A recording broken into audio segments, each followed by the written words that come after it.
Bhaktimala TV ప్రేక్షకులందరికీ నమస్కారములు. మీ గ్రహబలం కార్యక్రమానికి ఘన స్వాగతం. నిన్నటి రోజుని 28వ తేదీ శుక్రవారం రాత్రి 8:45 కుజుడు వృశ్చిక రాశిలో ప్రవేశించాడు. అంటే విశాఖ నక్షత్రం 4వ పాదంలోకి ప్రవేశించాడు. అది కుజుని యొక్క స్వక్షేత్రం. ఆ విశాఖ నక్షత్రంలోనే రాహు సంచారం చేస్తూ ఉన్నాడు.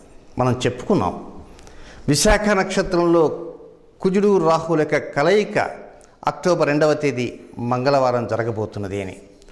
ఆ విశాఖ నక్షత్రం నుంచి కుజుడు 3వ తేదీ మధ్యాహ్నం 3:18 బయటికి వెళ్ళిపోతున్నాడు. అంటే ఈరోజు 29, 30, 1, 2, 3 ఈ 5 రోజుల్లో ప్రతి ఒక్కరూ ఎలాంటి నియమాలు తీసుకోవాలి, ఎలాంటి విషయాల మీద ఆసక్తి చూపాలి అనే వివరాలు కూడా మనం చెప్పుకున్నాం.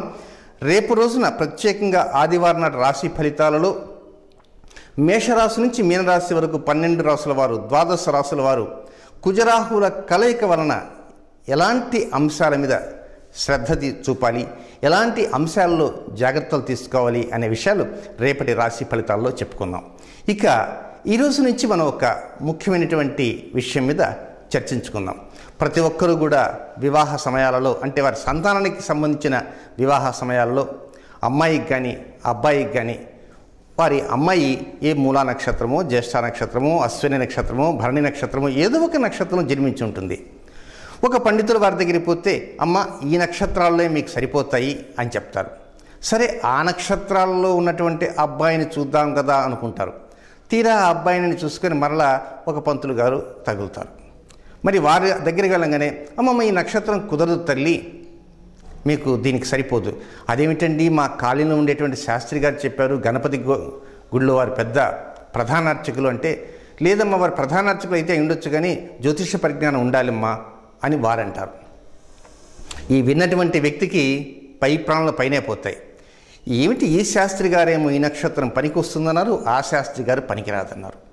సరే ఈ ఇరువురిని పండితుల్ని పక్కన పెట్టేసి 4 వీధుల అవతల ఉన్నటువంటి మరొక పెద్ద బోర్డు పెట్టుకున్నారు. దాదాపు 20 సంవత్సరాల అనుభవంతో జాతకాలు చెబుతున్నారని మరొక సిద్ధాంతి గారి దగ్గరికి పోతే, ఎవరమ్మా మీకు చెప్పినటువంటి పండితుల వారు, ఇది కాదు అది కాదు అని అంటారు. సరే మరొక పండితులు పోతే మరొక రకంగా చెప్తారు. ఇదంతా పక్కన పెట్టేసి అసలు ఆ పండితుల వారి దగ్గరికి వెళ్ళినప్పుడు ఇది 24 పాయింట్లు వచ్చాయమ్మా, బ్రహ్మాండంగా భేషుగా కలిసింది అని చెప్తారు. మరొక పండితుల వారు దీనికి కుజదోషం ఉంది, ఎటువంటి పరిస్థితుల్లో వివాహం చేయకూడదు అంటారు. మరొక పండితుల వారు కాలసర్ప దోషం ఉంది, వివాహం చేయటమే సరి, అంతే అదే ఆఖరాట అని వారంటారు. ఈ మధ్యకాలంలో ప్లాట్ఫారం మీద అమ్మేటువంటి పుస్తకాలు కూడా చదివి ప్రతి ఒక్కరూ కూడా జ్యోతిష్యాలు చెప్పడం నేర్చుకున్నారు. చెప్పడంలో తప్పు లేదు, కానీ శాస్త్రంలో కొంత పట్టు సాధించాలి. పట్టు సాధించిన తర్వాతనే ఆ తర్వాత జ్యోతిష్ శాస్త్ర నిర్ణయాలు ఎలా ఉంటాయి, ఏ విధంగా ఉంటాయి అనే అంశాల మీద కొంతవరకు ప్రస్తావిస్తూ పోతుండాలి. ఇదంతా ఎందుకు చెబుతున్నాను అంటే, మనం ఏ జన్మ నక్షత్రంలో జన్మించామో, ఏ నక్షత్రాల్లో జన్మించినటువంటి వారిని మనం వివాహం చేసుకోవాలి, ఏ నక్షత్రాల్లో జన్మించిన వారిని వివాహం చేసుకోకూడదు అనేటువంటి అంశాల మీద ప్రతి ఒక్కరూ కూడా నేను గతంలో మీరందరూ తెలుసుకోవాలని ఉద్దేశంతోనే చెప్పడం జరిగింది. కానీ అవి వరుసగా అశ్విని నక్షత్రం నుంచి రేవతి నక్షత్రం దాకా వరుసగా చెప్పలేదు.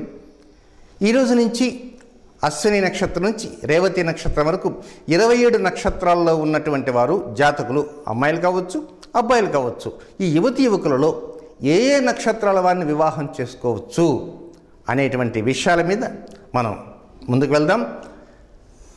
వీలైనంత వరకు చాలా నెమ్మదిగా చెప్పడానికి ప్రయత్నం చేస్తాను.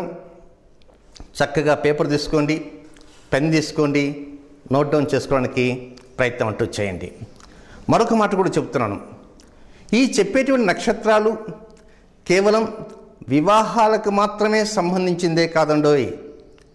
జీవిత కాలంలో ఇల్లు కొనుక్కోవాలన్నా, వాహనం పర్చేజ్ చేయాలన్నా, బంగారం కొనాలన్నా, బట్టలు కొనాలన్నా వేటికైనా కూడా ఈ నక్షత్రాలు ఉపయోగపడుతూ ఉంటాయి. అంటే ఒక విధంగా చక్కటి నక్షత్రాలు. తారాబలంతో ఉన్నప్పటికి కూడా ఒక్కోసారి కొన్ని నక్షత్రాలను తీసేస్తుంటాం.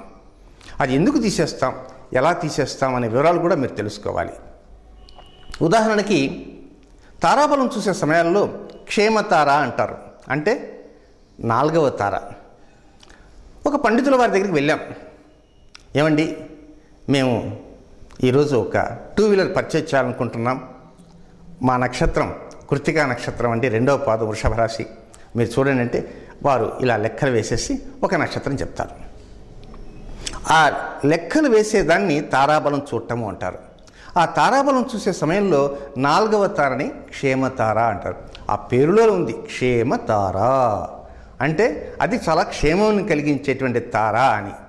ఇది వాస్తవానికి నిజమేనా కాదా అని ఒక్క లోతులకు వెళ్ళామనుకోండి, కొన్ని అంశాలలోనే ఆ క్షేమతారను తీసుకోవాలి తప్ప అన్నింటి విషయాల్లో ఆ క్షేమతార జోలికి వెళ్ళకూడదు. ఎందుకు వెళ్ళకూడదు? ఏమన్నా సమస్యలు ఉంటాయా? ఎలాంటి సమస్యలు ఉంటాయి అది కూడా మీరు తెలుసుకోవాలి. ఇప్పుడు మీ ఇంట్లో మీ అమ్మాయి కానీ అబ్బాయి కానీ ఉన్నారు. వివాహం చేసే వయసు వచ్చింది. ఇప్పుడు మీ అమ్మాయికి అశ్విని నక్షత్రం అనుకుందాం.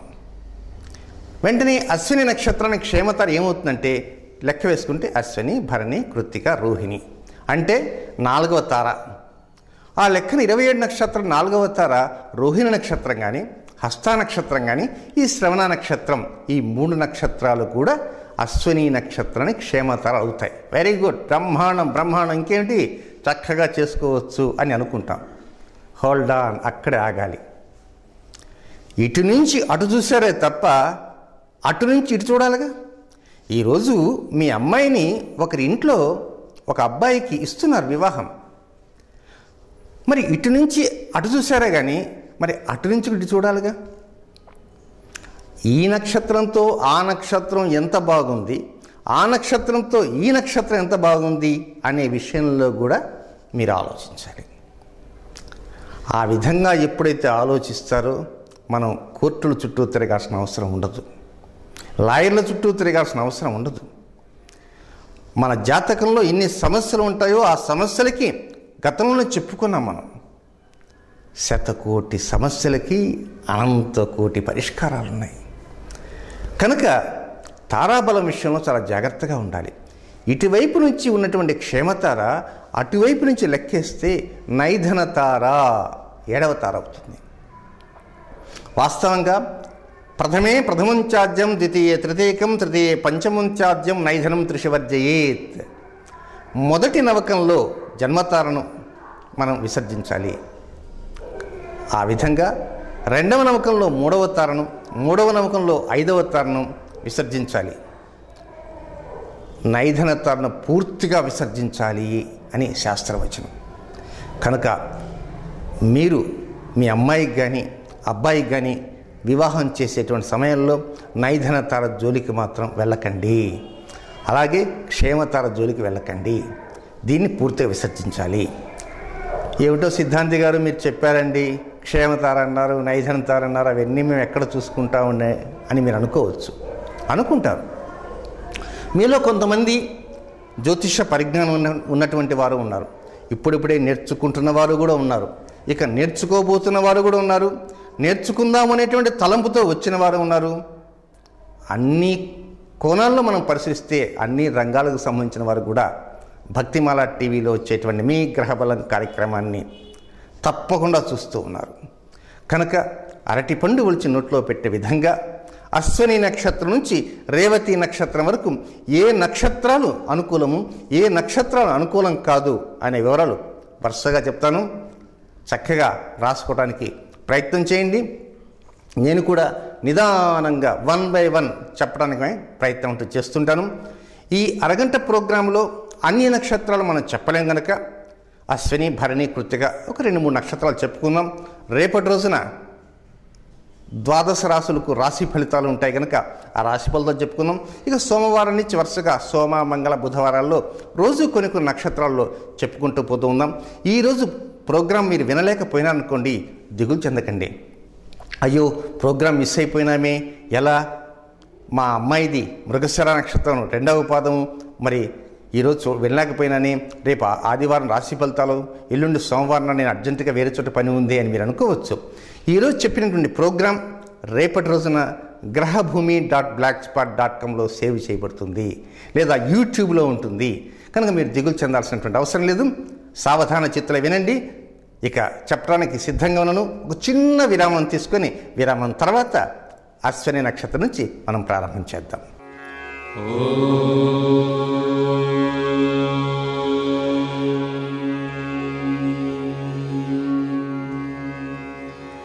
గత 20 సంవత్సరములుగా ఆయుర్వేద వైద్యంలోను మరియు వివిధ రకాల ఔషధాల తయారీలోను అనుభవం గల వైద్యులు డాక్టర్ ఎంబీఆర్ కామేశ్వరరావు గారు. Surabhi Ayurveda Chikitsalayam, plot number 134, CIFL colony, east Anandbagh, Safilguda, Hyderabad 5,47,000. సంప్రదించాల్సిన ఫోన్ నంబర్ 040272449293. మీలో ఎవరైనా రెటీనాకి సంబంధించిన సమస్యలతో బాధపడుతున్నారా? లేజర్ ట్రీట్మెంట్ చేయించుకున్నా, కంట్లో ఇంజెక్షన్లు తీసుకున్నా చూపు మందగించిందా? అయితే ఏమాత్రం ఆలస్యం చేయకుండా వెంటనే సంప్రదించండి Sanjeevan Netralaya retina care centre.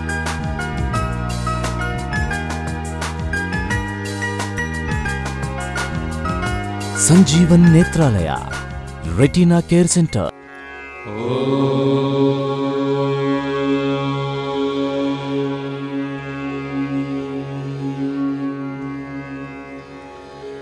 విరామం తర్వాత మీ గ్రహబలం కార్యక్రమానికి పునఃస్వాగతం. ఇప్పుడు అశ్విని నక్షత్రం నుంచి రేవతి నక్షత్రం వరకు 27 నక్షత్రాలలో జన్మించిన వారికి ఏ ఏ నక్షత్రాల్లో జన్మించిన వారిని వివాహం చేసుకోవచ్చును అనేటువంటి అంశం. మొదటి నక్షత్రం అశ్విని. ఇప్పుడు చెప్పబోతున్నవి అశ్విని నక్షత్రానికి అనుకూలమైనటువంటి నక్షత్రాలు వివాహం చేసుకోవడానికి. నోట్ డౌన్ చేసుకోండి. భరణి, పుబ్బ, పూర్వాషాఢ, ఉత్తరాషాఢ, కృత్తిక, ఉత్తర 1వ పాదము అంటే సింహరాశి. ఉత్తర 1వ పాదము అంటే సింహరాశి. చిత్త 3, 4 పాదాలు అంటే తులారాశి. చిత్త 3, 4 పాదాలు తులారాశి. ధనిష్ట, మృగశిర, ఆరుద్ర, స్వాతి, శతభిషం, ఉత్తరాభాద్ర, పుష్యమి, రేవతి, ఆశ్లేష మరియు అశ్విని. ఇవి అనుకూలమైనటువంటి నక్షత్రాలు వివాహం చేయటానికి. అయితే ఇవి కాకుండా మరికొన్ని వివరాలు కూడా చెప్తాను, అవి కూడా నోట్ డౌన్ చేసుకోండి. రోహిణి, హస్త, శ్రవణం, పూర్వాభాద్ర, పునర్వసు, విశాఖ. మరొక్కసారి చెప్తాను. రోహిణి, హస్త, శ్రవణం, పూర్వాభాద్ర, పునర్వసు, విశాఖ. ఈ నక్షత్రాలు అంటే ఈ 6 నక్షత్రాలు అశ్విని నక్షత్రంతో తారాబలం చూస్తే కొన్ని క్షేమతారగా ఉంటాయి, కొన్ని నైధనతారగా ఉంటాయి. కనుక ఈ 6 నక్షత్రాలని ఎట్టి పరిస్థితుల్లో కూడా దరిదాపుల్లో కూడా రానివ్వకూడదు. అంటే అశ్విని నక్షత్రంలో జన్మించిన వారు రోహిణి, హస్త, శ్రవణము, పూర్వభద్ర, పునర్వసు, విశాఖ ఈ నక్షత్రాల్లో జన్మించిన వారితో వివాహం తగదు. తారాబలం కలిసినప్పటికీ అయ్యో వివాహం చేసుకున్నామండి ఎలా అండి అనుకోవచ్చు కొంతమంది. అలాంటి వారికి తగిన పరిహారం అనేది కూడా నేను తర్వాత చెప్తాను. అయితే ఇడిదిరిగి మీరు పరిహారం చెబుతున్నారు కదా, మరి చేసుకోవచ్చు కదా అనేటువంటి అనుమానం కూడా మీకు రావచ్చు. ఆ వివరాలన్నీ ఈ 27 నక్షత్రాలు పూర్తయిన తర్వాత మనం చెప్పుకుందాం. అంతేకాదండి, మరికొన్ని నక్షత్రాలు కూడా ఉన్నాయి. అవి కూడా తారాబలం కలిసినట్టుగా ఉంటాయి, కానీ వాటిని కూడా మనం దూరంగా పెట్టాలి. అవి ఏమిటో తెలియజేస్తాను. ఉత్తర 2, 3, 4 పాదాలు అంటే కన్యారాశి. ఉత్తర 2, 3, 4 పాదాలు కన్యారాశి. చిత్త 1, 2 పాదాలు. చిత్త 1, 2 పాదాలు అది కూడా కన్యారాశి. అనురాధ జ్యేష్ఠ ఉత్తర 2, 3, 4 పాదాలు. చిత్త 1, 2 పాదాలు. అనురాధ జ్యేష్ఠ ఈ నక్షత్రాలు కూడా తారాబలం కలిసినప్పటికీ కూడా వీటిని తాకకూడదు. ఎందుకని అంటే వీటిని షష్టాష్టకాలు అంటారు. వీటిని షష్టాష్టకాలు అంటారు. అంటే నంది అంటే పంది, పంది అంటే నంది. ఇప్పుడు ఒక చిన్న గమనిక, అదేమిటంటే, ఏమండి షష్టాష్టకాలు అని మీరు చెప్పారు కదా, జ్యేష్ఠ నక్షత్రము అలాగే అనురాధ నక్షత్రము ఈ 2 పడవు అని చెప్పారు, తారాబలమేమో కలిశాయి. మరి షష్టాష్టకాలు అన్నప్పుడు సిద్ధాంతి గారు నాకు చిన్న అనుమానం వచ్చింది. అశ్విని నక్షత్రం అంటే దానికి అధిపతి కుజుడు కదా, అలాగే అనురాధ నక్షత్రం కానీ జ్యేష్ఠ నక్షత్రం కానీ ఆ 2 నక్షత్రాలు తీసుకుంటే ఆ రాశి అధిపతి కూడా కుజుడే కదా. కానీ మా అమ్మాయి నక్షత్రానికి అధిపతి కుజుడు, అబ్బాయి నక్షత్రానికి అధిపతి కుజుడే కదా, మరి షష్టాష్టకాలన ఇబ్బంది ఏమిటి అని మీరు అనుకోవచ్చు. చాలామందికి అనుమానాలు వస్తుంటాయి. రాశి అధిపతులు ఒకటైనప్పటికీ కూడా నక్షత్రాధిపతులు ఒకటి కాదు, అది గుర్తుంచుకోవాలి. అందుచేతనే షష్టాష్టకాలని ఎప్పుడు కూడా దూరంగా ఉంచాలి. చివరిగా ఇప్పుడు అశ్విని నక్షత్రానికి సంబంధించి అనుకూలమైన నక్షత్రాలను మరొక్క మారు చెప్తాను, క్రాస్ చెక్ చేసుకోండి. భరణి, పుబ్బ, పూర్వాషాఢ, ఉత్తరాషాఢ, కృత్తిక ఉత్తర 1వ పాదము మాత్రమే అంటే సింహరాశి. చిత్త 3, 4 పాదాలు అంటే తులారాశి. స్వాతి, శతభిషం, ఆరుద్ర, పుష్యమి, ఉత్తరాభద్ర, రేవతి, ఆశ్లేష మరియు అశ్వని. కనుక ఇవి పూర్తిగా అనుకూలమైనటువంటి నక్షత్రాలు. కనుక ఈ నక్షత్రాల్లో జన్మించిన వారిని వివాహం చేసుకోవాలి తప్ప వేరే నక్షత్రాల్లో జన్మించిన వారిని వివాహం చేసుకొనకూడదు. ఇక 2వ నక్షత్రం భరణి నక్షత్రం. ఈ భరణి నక్షత్రానికి అనుకూలమైనటువంటివి వివాహాన్ని చేసుకోవటానికి యోగ్యత గల నక్షత్రాలు చెప్తాను, నోట్ డౌన్ చేసుకోండి. కృత్తిక ఉత్తర 1వ పాదము సింహరాశి. ఉత్తరాషాఢ, శ్రవణం, రోహిణి, స్వాతి, శతభిషం, ఆరుద్ర, పునర్వసు, విశాఖ 1, 2, 3 పాదాలు అంటే తులారాశి.